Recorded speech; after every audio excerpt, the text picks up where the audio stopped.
روز میری شام سحر ہو، واللہ کے ہر روز میری شام سحر ہو،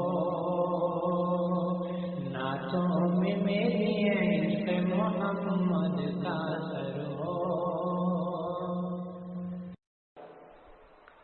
بیت المقدس پہنچتے ہی جبریل امین علیہ السلام نے براق کو ایک چٹان سے باندھ لیا۔ اس چٹان میں ایک سوراخ تھا، اور روایتوں میں آتا ہے کہ حضرات انبیاء اکرام علیہم السلام جو اللہ کے نبی علیہ السلام سے پہلے گزرے ہیں، وہ بھی وہاں اپنی سواریوں کو باندھا کرتے تھے۔ اللہ کے نبی علیہ السلام نے یا جبریل امین علیہ السلام نے براق کو وہیں پر باندھ دیا۔ اس کے بعد اللہ کے نبی علیہ السلام بیت المقدس پہنچے۔ بعض روایتوں سے معلوم ہوتا ہے کہ آپ نے وہاں پر جبریل امین علیہ السلام کے ساتھ میں 2 رکعت نماز پڑھی۔ یہ 2 رکعت نماز تحیت المسجد کی نماز تھی، اور یہ تنہا نماز پڑھی گئی۔ لیکن بعض روایتوں سے یہ معلوم ہوتا ہے کہ اللہ کے نبی علیہ السلام جب بیت المقدس پہنچے تو وہاں پر تمام کے تمام انبیاء کرام علیہم السلام کی روحیں آپ کے انتظار میں موجود تھی۔ حضرت سیدنا آدم سے لے کر حضرت سیدنا عیسیٰ علیہ السلام تک تمام کے تمام پیغمبروں کی ارواح وہاں موجود تھی اور آپ کے انتظار میں تھی۔ کہتے ہیں کہ یہ فجر کا وقت تھا اور اذان دی جا چکی تھی۔ اللہ کے نبی علیہ السلام جب اندر جاتے ہیں تو جبریل امین علیہ السلام آپ کا ہاتھ پکڑ کر آگے بڑھا دیتے ہیں اور کہتے ہیں کہ آپ امامت فرمائیں۔ اللہ کے نبی علیہ السلام نے تمام انبیاء کرام علیہم السلام کے ساتھ نماز ادا فرمائی، اسی لیے آپ کو امام الانبیاء کہتے ہیں، تمام انبیاء کے بھی امام۔ آپ نے تمام پیغمبروں کو نماز پڑھائی۔ لیکن بعض روایتوں سے یہ معلوم ہوتا ہے کہ انبیاء علیہم السلام کی امامت کا واقعہ واپسی کے موقع پر ہوا تھا، جاتے وقت نہیں ہوا تھا۔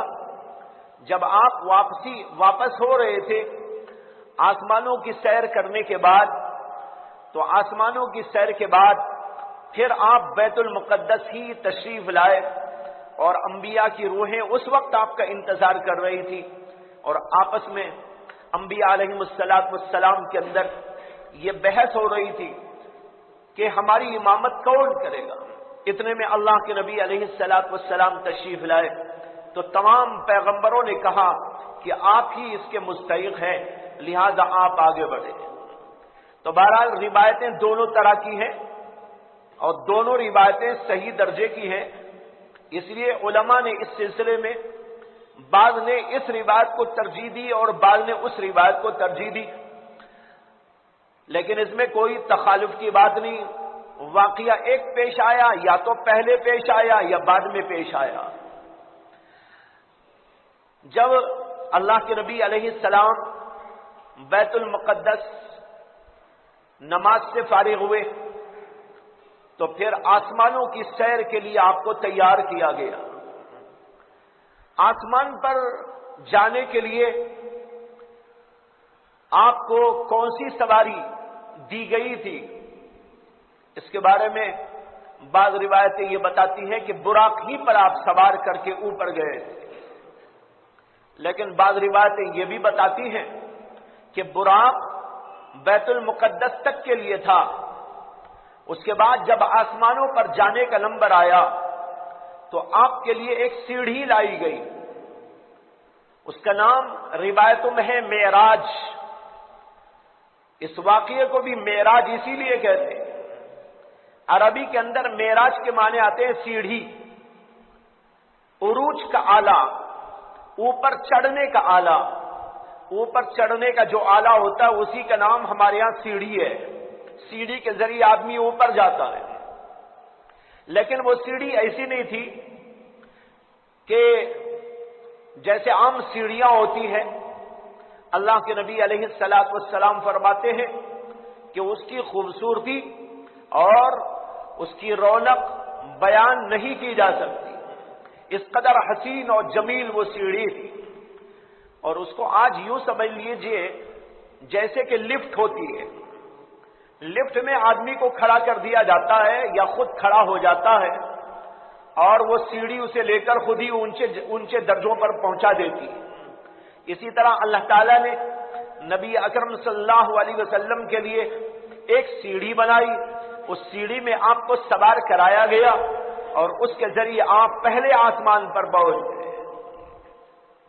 جب آپ پہلے آسمان پر پہنچے جبریل ساتھ موجود تھے. جبریل امین علیہ الصلوۃ والسلام نے دروازے پر دستک دی. اندر سے فرشتے نے پوچھا کہ کون ہو؟ جبریل نے بتایا کہ میں جبریل ہوں. ان سے پوچھا گیا آپ کے ساتھ کوئی اور ہے؟ جبریل نے کہا ہاں میرے ساتھ محمد ہیں صلی اللہ علیہ وسلم. فرشتے نے پوچھا کہ ان کو بھی کیا بلایا گیا ہے؟ جبریل امین نے کہا کہ ہاں ہاں ان کو بھی بلاوا آیا ہے، میں ان کو ساتھ لے کے آ رہا ہوں. اس طرح ہر آسمان کے اوپر ہوتا رہا. دوسرے آسمان پر، تیسرے آسمان پر، چوتھے اور پانچویں پر اور پھر اس کے آگے ہر آسمان پر دستک دی جاتی تھی اور اندر سے سوال ہوتا تھا. جبریل امین ان چیزوں کو بتاتے تھے اور جب وہ پوری تفصیل معلوم کر لیتے تھے فرشتے تب آسمانوں کا دروازہ کھول دیتے. اس روایت سے یہ بھی معلوم ہوتا ہے کہ اللہ کے نبی علیہ الصلوۃ والسلام کے آسمانوں پر جانے سے پہلے آسمان والوں کو بتایا نہیں گیا تھا. کسی کو بتایا نہیں گیا تھا کہ محمد صلی اللہ علیہ وسلم آسمانوں پہ تشریف لا رہے ہیں، بلکہ اچانک آپ کو بلایا گیا. اور جب فرشتے نے پوچھا کہ کون؟ جبریل نے کہا میں جبریل ہوں. تو فرشتے نے کہا آپ کے ساتھ تو کوئی نہیں؟ انہوں نے کہا ہاں میرے ساتھ محمد ہیں. فرشتے نے کہا کیا ان کو بلایا گیا ہے؟ جبریل نے کہا ہاں ان کو بلایا گیا ہے. تب آسمان کا دروازہ کھولا گیا.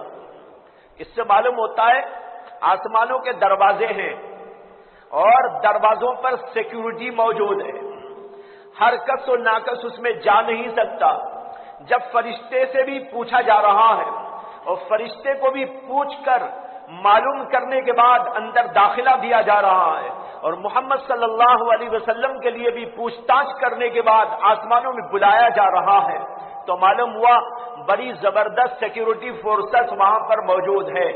یہ اللہ کا نظام ہے. جیسے دنیا کو اللہ نے ایسا بنایا آسمانوں کو بھی بنایا ہے. آسمانوں کے دروازے بنائے، اس کے اوپر اپنے فرشتوں کو مقرر کیا ہے اور وہ فرشتے اپنے کام کے اوپر لگے ہوئے ہیں. پہلے آسمان کے دروازے کھولے گئے.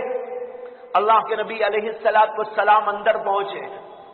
آسمانوں کی سیر کی، پہلے آسمان کی سیر کی. بعض روایتوں سے معلوم ہوتا ہے کہ پہلے آسمان کے فرشتے اللہ کے سامنے قیام میں کھڑے ہوئے. وہاں تمام کے تمام فرشتے معلوم نہیں کہ کتنی ان کی تعداد ہے. لا يعلم جنود ربک الا هو.